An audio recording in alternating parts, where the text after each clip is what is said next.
So, in the opinion of Orwell, Hitler never changed. And what I'm thinking that we can say about Putin as well, and that I will a little bit show then. An other aspect of the demonic or demiurgic is important because it's not only destructive. Tillich speaks about the satanic, which is only destructive, but the demonic has something like a building capacity, and that's the reason why a lot of people can follow the demonic obsession, because you see something is going up, something is building up, something is new, something is creative, and that we had in the 13th and that we had in the 2010s as well. Stepun described this in the case of Lenin with truly demonic eye obsession and truly Scythian barbarism. Lenin sought to imitate the creative gesture of God and to stamp the empire of socialism out of the ground. So one quotation a little bit pathetic from Fyodor Stepun. And now we are going to describe this spinning top in a more linguistic way. I think it's a more or less easy concept, and what I'm interested in, what are the main speech acts within the dynamics of the spinning top. And I see this one, we have one object, and everything is going around this one object. That's very, very important. Then you have the contrast of value and unvalue. And then we have four main speech acts. The first is threatening, then alarming, then sacralization, and then justification of your aggression. And that's what we will see. So sacralization of the absolutely set object connected with the praise of the positive value, which is at the same time the self-praise of the speaker or several speakers, that's possible. Alarming against the negative effects of the unvalue, threatening against the representatives of this unvalue. One will fight them and even destroy them, and justification of all acts against the unvalue and for the value. One word before we come to the analysis of Putin's speeches and some quotations from Putin's speeches. The question of argumentation and aggression, or aggression and argumentation. That's what I developed in the book from 2019. Normally, we see an opposite between argumentation, which is rational, looking for the best reason, the best argument, and so on. And on the other side, aggression, which is connected on the speech level and the communication level with harassment, with hate speech, and so on. And so then this is dividing. It is aggressive communication or aggressive communication or argumentation. But I think argumentation and aggression are very often intertwined. And I see three main situations. The first is arguments that justify aggression. Arguments for the war, for instance. In the aggression itself, you can use argumentation, not an aggressive argumentation, but argumentation as an act of aggression. When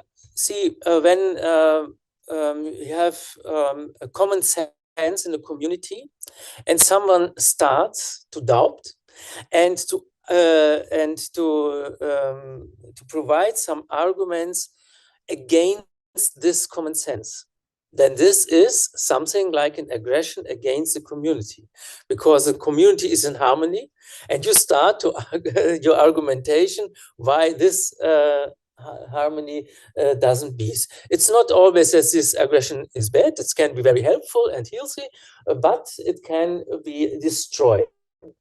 And the last is, aggressive arguments, such as intentional fallacy, degrading nominations, suggestive propositions leading to hostility, and so on.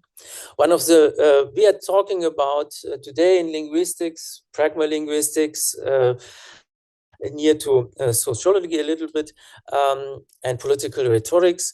There's one term very popular, that's framing, and you use some terms to frame, in this case, an aggressive atmosphere or an aggression against the people or against phenomena, social structure, whatever.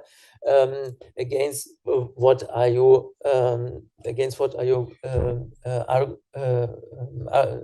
argument? To use, for instance, the term terrorist. This can be true when we are speaking about Hamas, so that's no doubt what other term you can use. But you can use this term to discredit some people and to do whatever you want with them. That we saw in Turkey, that we see in Russia. So the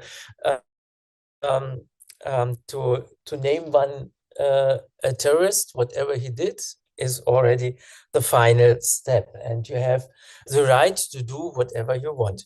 I have some other old example from a very interesting book, War, Progress and the End of History, from the beginning of the 20th century, from the most important Russian philosopher of the 19th century, Vladimir Sergeyevich Solovyov. Don't mix with Vladimir Rudolfovich Solovyov, the propagandist of Putin nowadays. And these are some dialogues between a prince, a general. The prince is should be Lev Tolstoy, is a pacifist.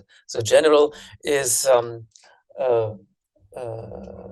military, and then there is a lady which moderates, and then there's already a politics and other people, and they are discussing about all these questions. And I have only this short dialogue.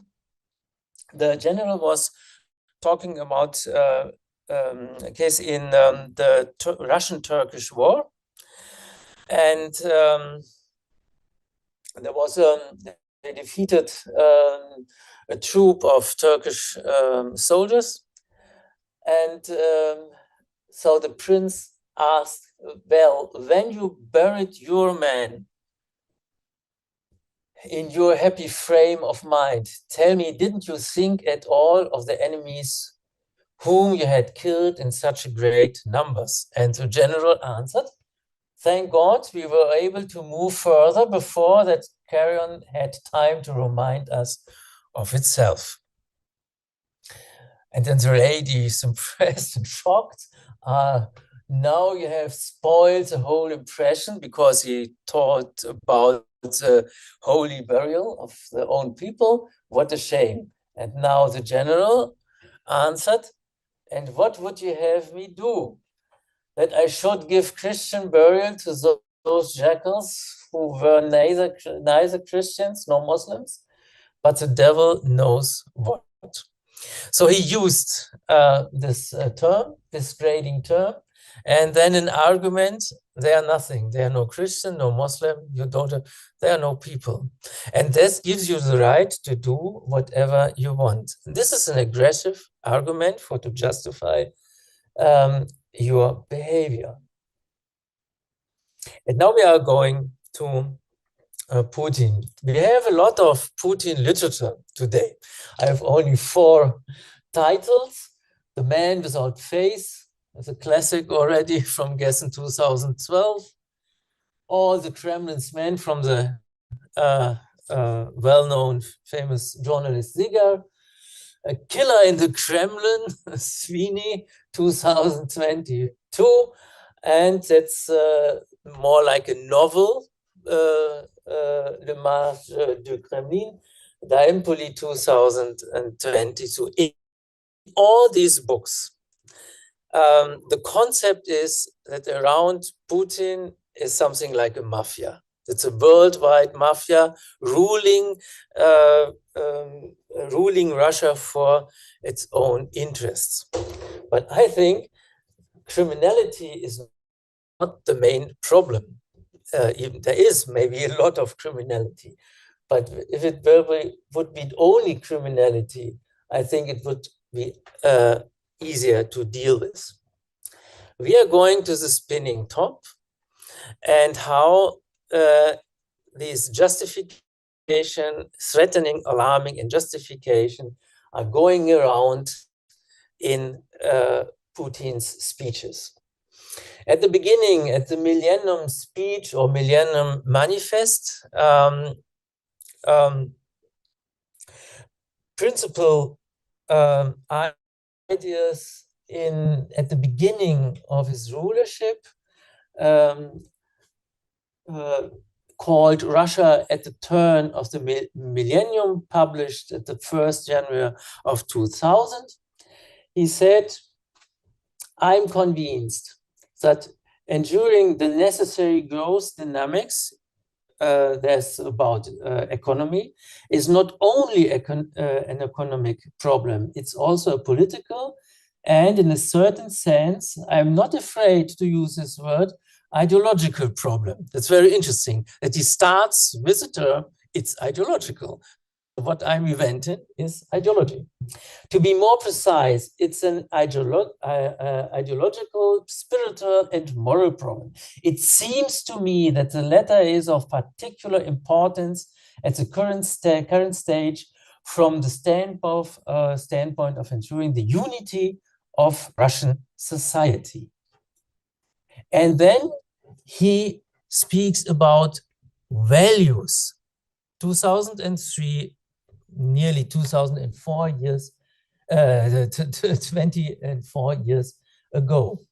And these values are, firstly, supranational universal values, you call it. That's the freedom of expression, freedom of travel abroad, other fundamental political rights and human liberties. And this was very welcome in the West. But on the other side, you already had the traditional values of Russians. And then he used the word Russian idea. That is in the tradition of Russian philosophy developed within the 19th century, the idea that there is a special Russian idea for the whole world. So, and he relates to this term.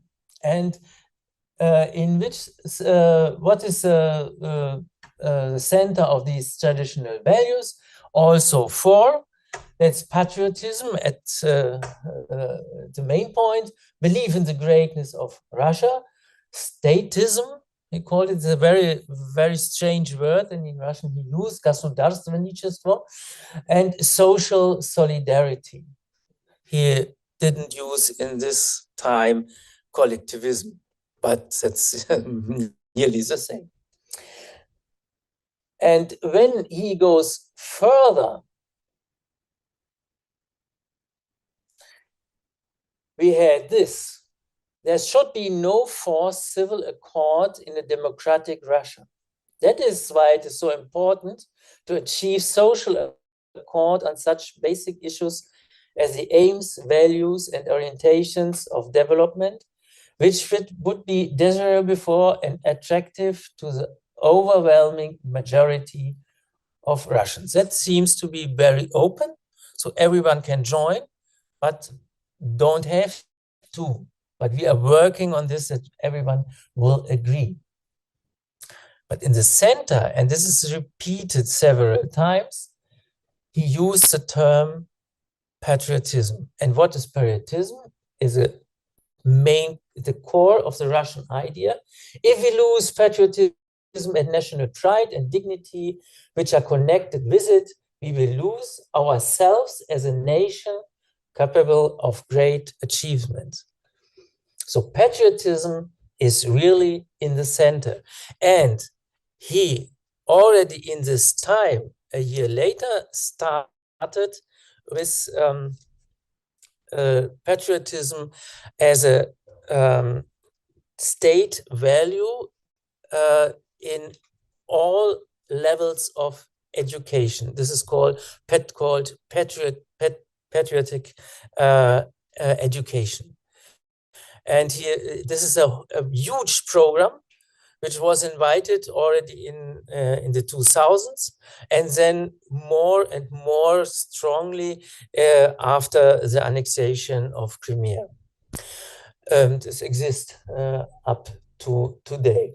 And there is, in this program is written, everyone has to undergo patriotic education after beginning with childhood. And everyone is responsible for the patriotic education for child, students, and so on. And when we had at the 4th of March, the letter of most of the universities, rectors of universities in Russia, this was taken, and in this letter to the president and to the public was the idea is that the most important now is even patriotism, and to support the situation and to support the president in a patriotic way. So that's the most important for universities today. And this is the end of this patriotic education. So that's it on the state level as a program, as a state program. And now I'm going already to 2012, 12 years later. And there was we have to remember that in 2012, there were a lot of protests against Putin because of the elections, which were not fully correct. Then we had this group, Pussy Riot, and juridical consequences from this. So this was a time which for Putin was a little bit, I think he was a little bit afraid that he lose control. And then he started with a lot of speeches about the importance of Russia in this patriotic way, but now not only in a patriotic way that we love Russia, that Russia is important and so on, but you see in which way.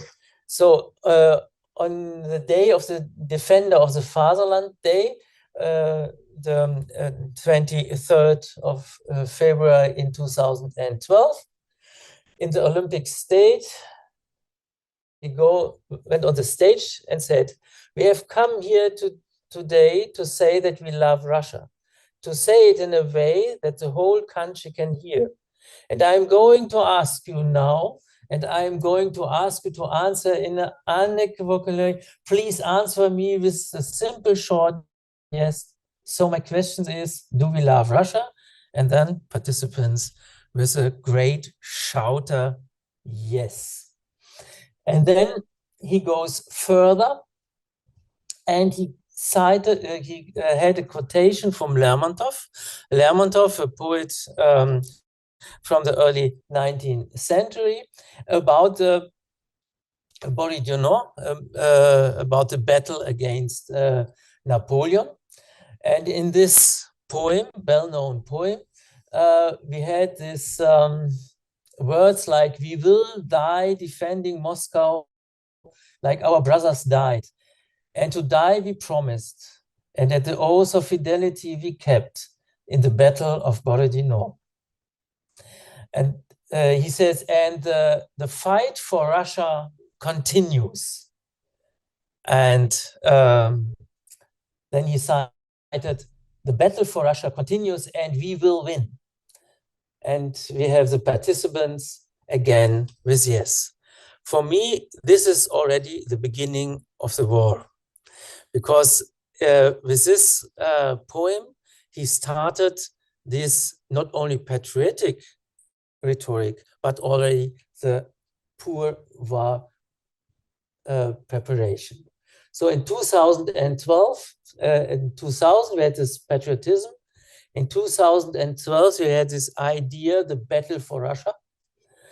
And then in some interviews and so on during the next years, already after the annexation of Crimea, we had already mentioned the possibility of an atomic world war.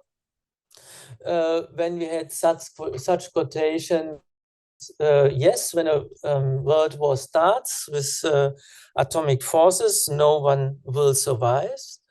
But so what? Because why do we need a world if Russia is not in it? And in 2002, at the beginning of the full-scale invasion, in this night speech, he said, no matter who tries to stand in our way, they must know that the consequences will be such as you have never seen in your entire history. And this was really a threatening act. And it's interesting that we don't see that such consequences were, but on the rhetoric level, we are now, after that, in the situation that Spinning Top has already this full scale, the full program.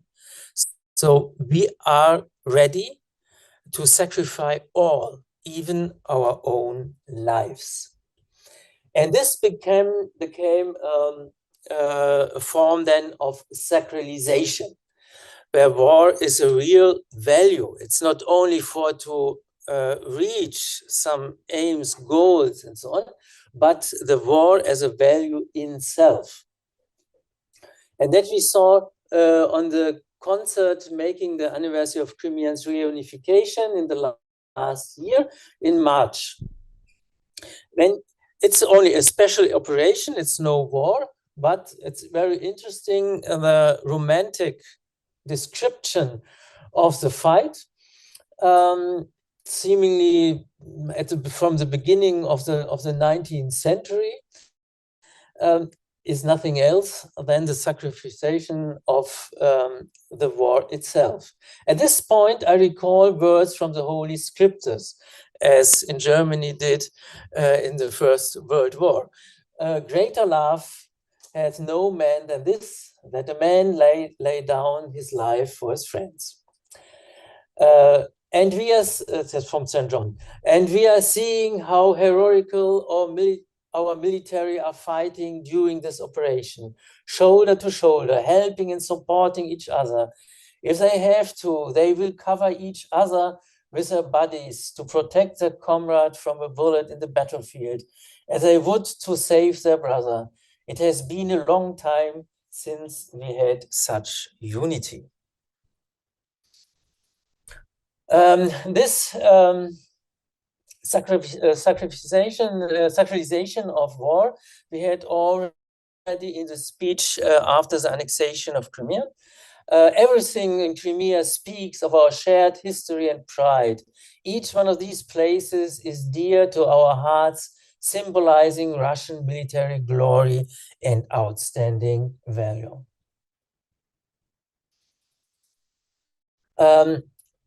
And then this was very often quoted in 2014, not in a speech, but in an interview. Crimea, the ancient Khersonesos, and Sevastopol have invaluable civilization and even sacral importance for Russia, like the Temple Mount in Jerusalem for the followers of Islam and Judaism.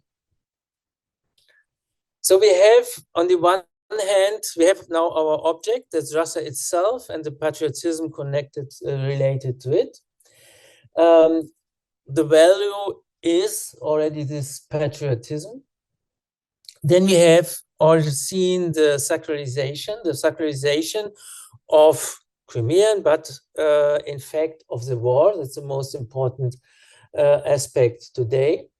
And now we see justification, because the war preparation and the war itself not only justificates during the sacralization, the values itself, but also via moral duties. Residents of Crimea and Sevastopol turned to Russia for help in defending their rights and lives, in preventing the events that were unfolding and are still underway in Kiev, Donetsk, Kharkov, and other Ukrainian cities. Naturally, we could not leave this plea unheeded. We could not abandon Crimea and its residents in distress. This would have been betrayal in our part. This was repeated after the full-scale invasion of Ukraine, but it's now less, because even for Putin and even for a lot of Russians, it's already seen that there are not so much people that have to be helped. The justification is then going to what I call the guilt reversal.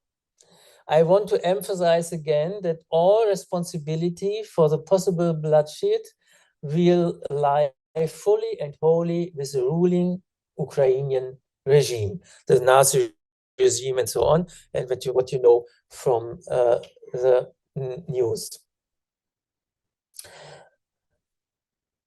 What we have is now the last point is alarming. So you can start with alarming, with threatening, with sacralization. Alarming is a first very important point in the turning around of the spinning top. This was in July 2001. It was another manifest, very important, about on the historical unity of Russians and Ukrainians. And everyone who read this in this time already should know that the war is close to be, because that is the first announcement of the full-scale invasion of Ukraine. In this time, it was only something like a feuilleton, an essay, but the content is the same as in the speech of the night some months later. Step by step, Ukraine was dragged into a dangerous geopolitical game aimed at turning Ukraine into a barrier between Europe and Russia, and a springboard against Russia. Inevitably, there came a time when the concept of Ukraine is not Russia was no longer an option. There was a need for the anti-Russia concept, which we will never accept. And this is why it's again our identity from the same text. It would be an exaggeration to say that the path of forced assimilation in Ukraine, the formation of an ethnically poor Ukrainian state, aggressive towards Russia, is comparable to its consequence of the use of weapons of mass destruction against us. So these words for me were clear. When someone believes this, then he has to react. And that's what he did.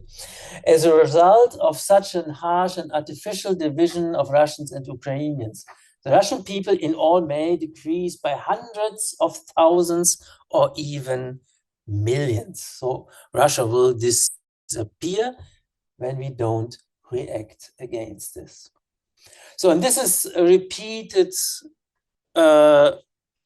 often, very often, in the speech at the beginning of the war.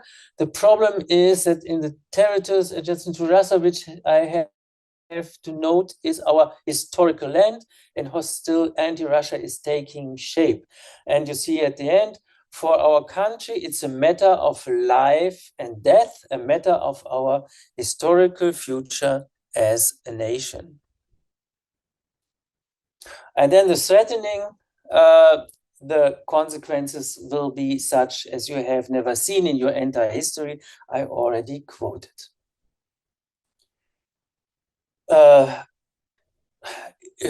It's interesting that this in this rhetoric is included, that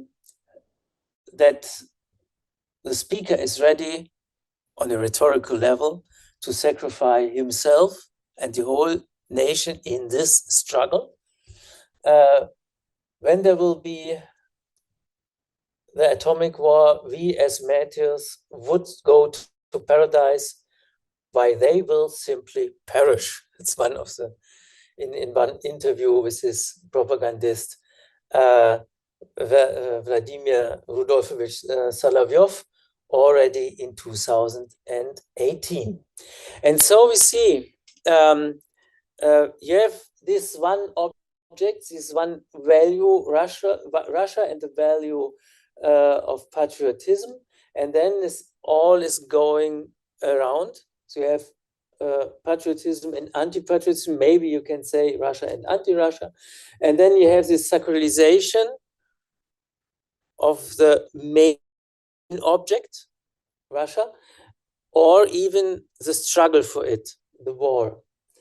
This justifies all what you are doing, and we have a threatening against the others. We will react in full scale. And you have the alarming for your own people that from the side to the unvalue, you have a threat that can destroy you completely. And I think we can analyze speeches and analyze ideologies with this very simple elements. And when they are every time turning around in this way, then we have this dangerous demonic spinning top, which is then indeed very dangerous. So voice of value, prestige and glory, moral duty, in justification, guilt reversal, identity in existence. And no matter how the events unfold, we are ready in the threatening act. Thank you so much. Yeah,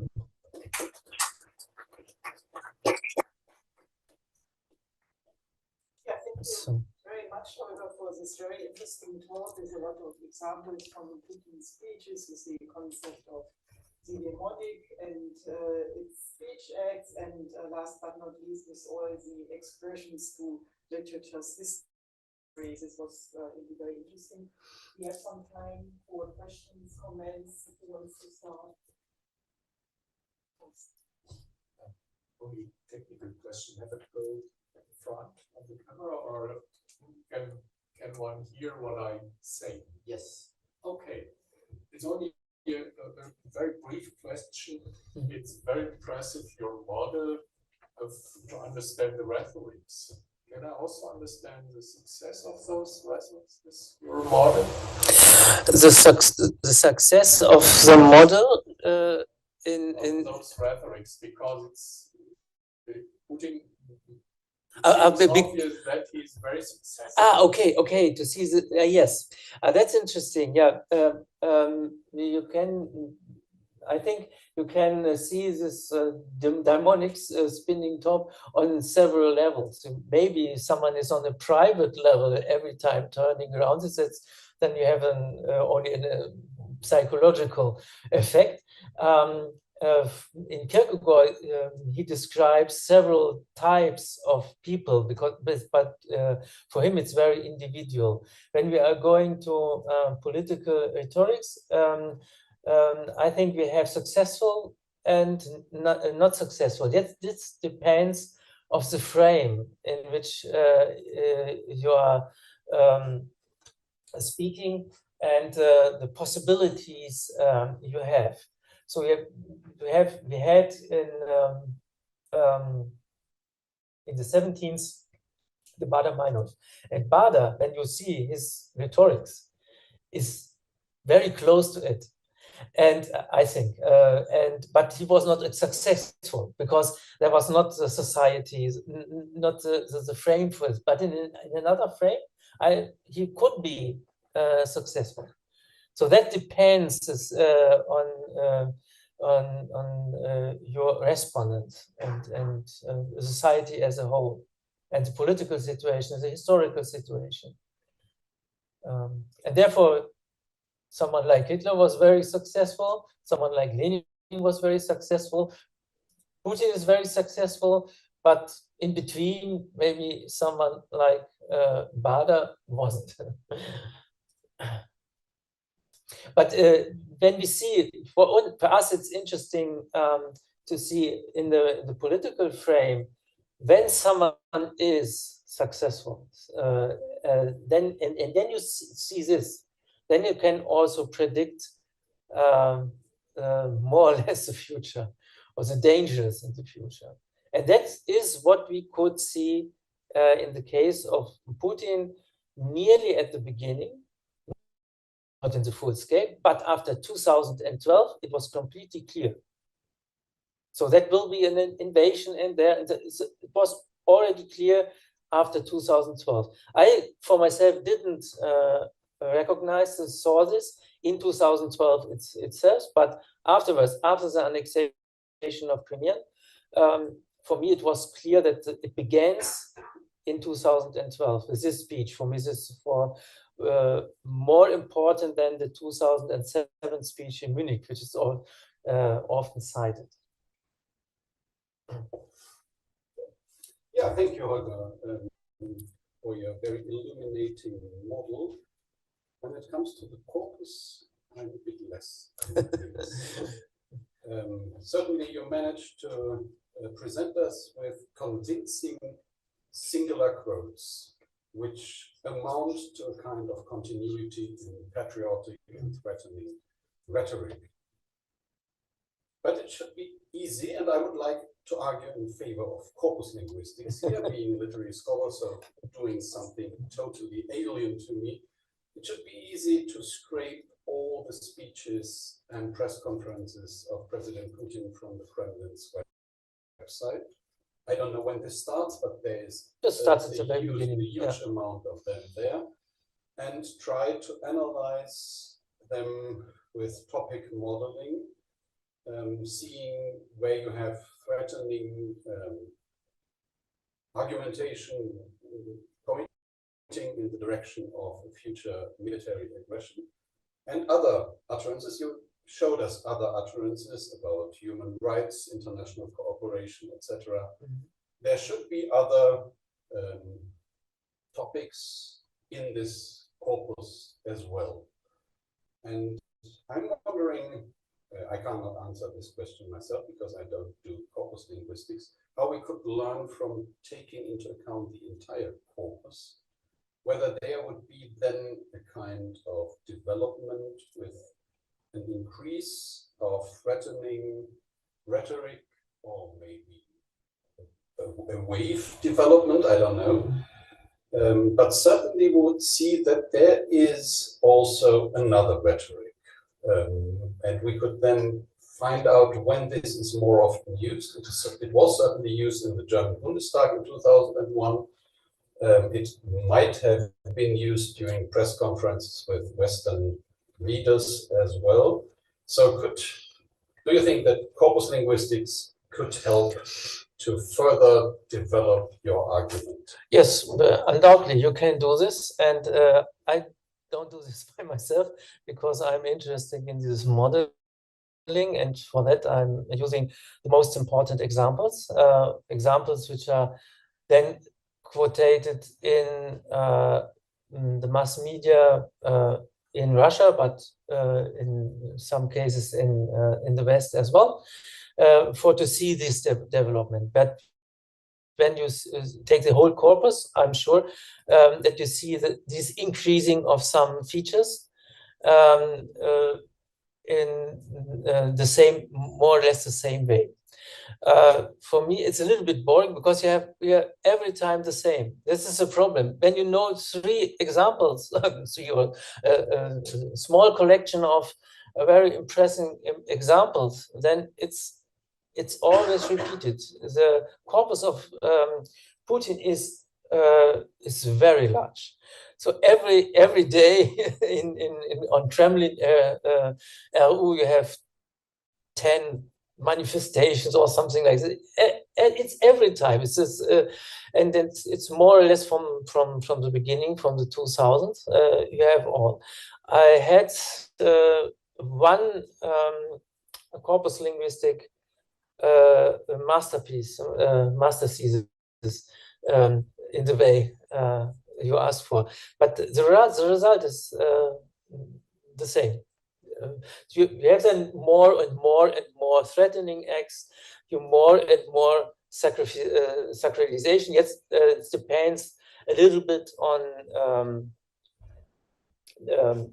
where he's speaking in this on the Defenders Day. It's all about sacralization, not so much about threatening. In interviews, is a lot of threatening, and in these speeches, like for full scale invasion and so on. So that depends a little bit on the occasion of the speech or the interview or something else. But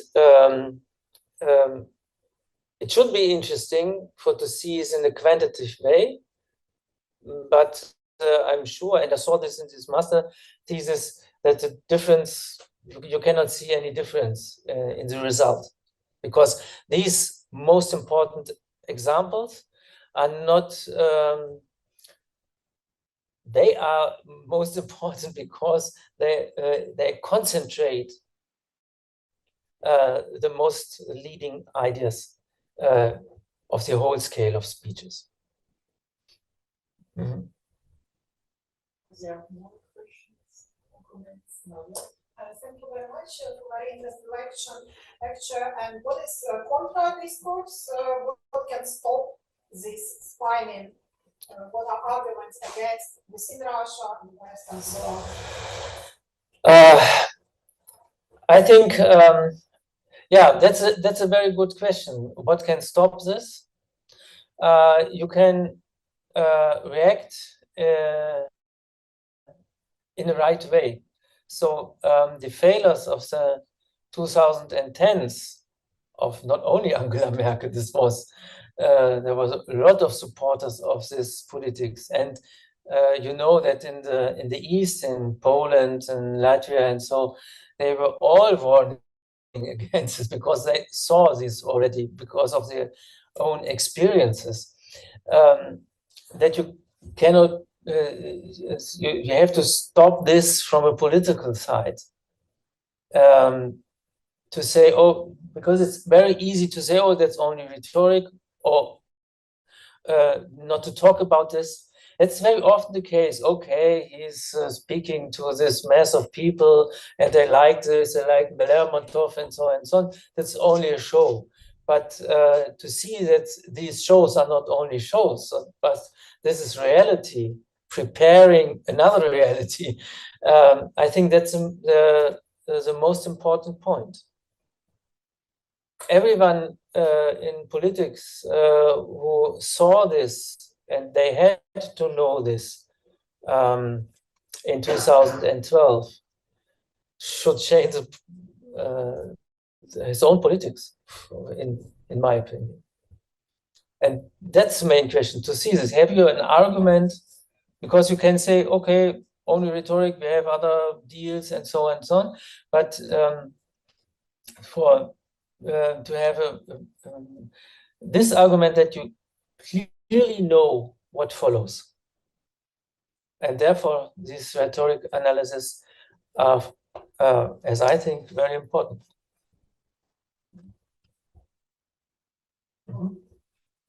Thank you very much.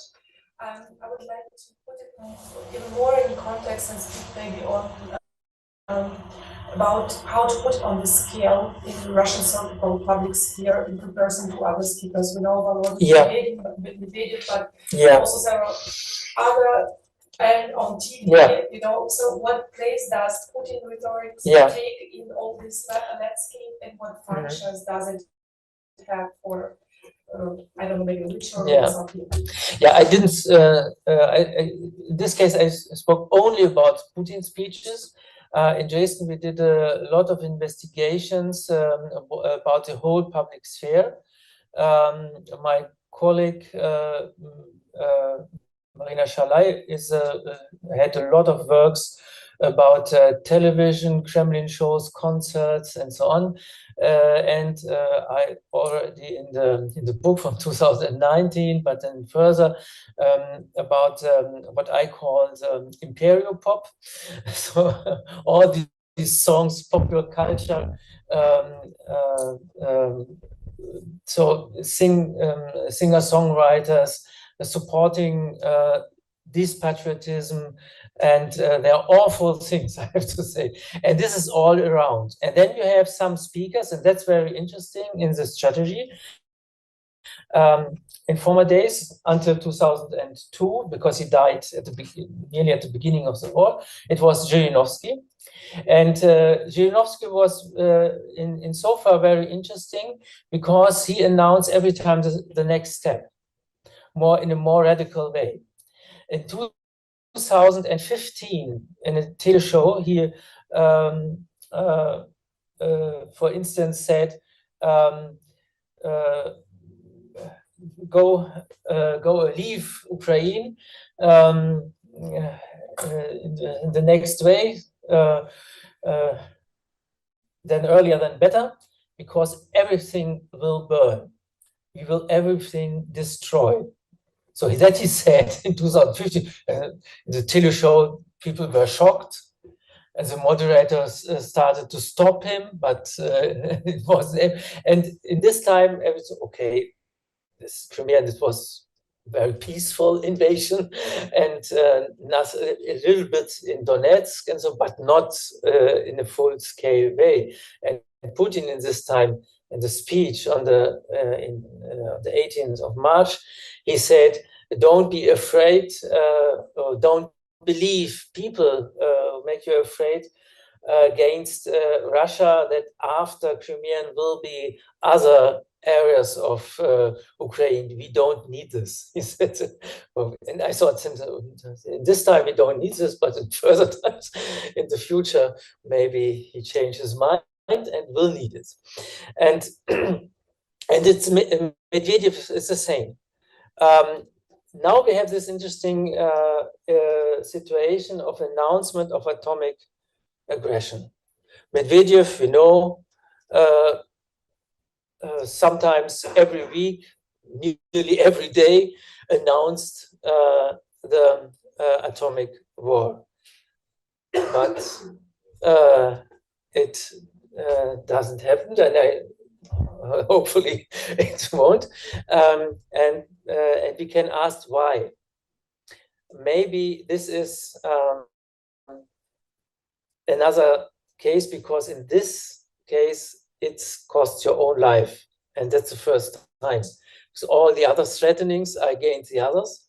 And for you, it doesn't matter. You sit in the Kremlin in Moscow and Petersburg, and there's nothing going around. The war is outside.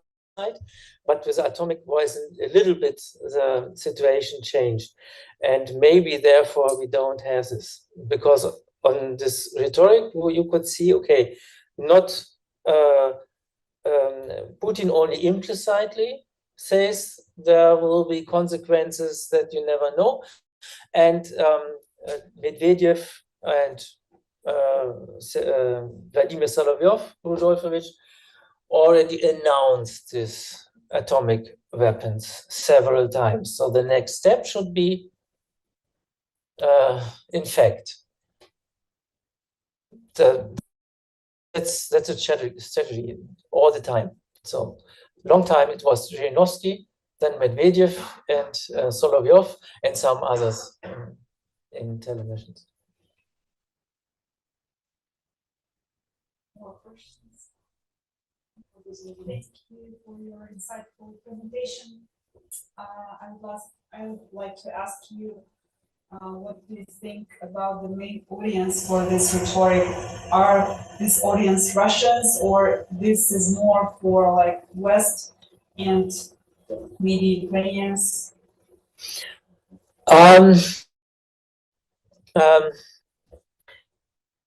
In principle, this is for all. So you say to all, but you can,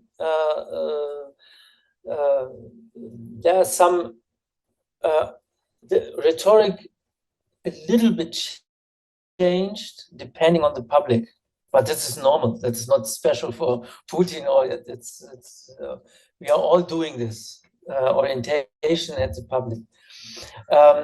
You use something that sometimes you don't see this in the West. What is used? Now we have a new term discussed in our media as well, and this is a term of active. Активная оборона in English. But defense. Yeah, active defense, and about Dievka. And it's very interesting what we hear and what maybe Russian public hears, because what we normally don't know, that this is a term from the Second World War. At the point when Russia was nearly defeated, and then they call this Aktivnaya Obrona. It's a little bit an euphemism. But what is interesting, and this is only for the Russian public, because they know this from all these films, kino and cinema, and so around the Second World War. It's interesting for this public is the relation to the myth of the Second World War. So what is for us? I don't know. Okay, for us is only we are now more active as we were. We are now again on stage, but for the Russian public, I think this term, he could say aktivnaya защита. So you could use another word, but he used this historical term from Second World War, and this gives you the frame. We are in this situation of self-defense, and we are fighting for our lives. It's a question of life and death, and this gives for this public a more pathetic dimension in this expression. I think it's more a clarification, and thank you for the analysis. I just wanted to know whether what was your main focus, like on from which period of time did you analyze the speeches of Vladimir Putin? Were they only from 2012 to 2022, or even earlier? Because to my mind, I think that the Vladimir Putin became the bright example of this concept even much more earlier. Yeah, that's what I said. Therefore, I began with this manifest from 2000. So because where this patriotism were established as the most important term in politics, as an ideological term, and for me, the spinning top already starts with this patriotism and Russia as a main topic, and then it's already a little bit secularization, but very slow. So because you have other values and so on, and then it's became faster and faster, I would say. And in 2012, this is for me the point when we have the full scale spanning topic.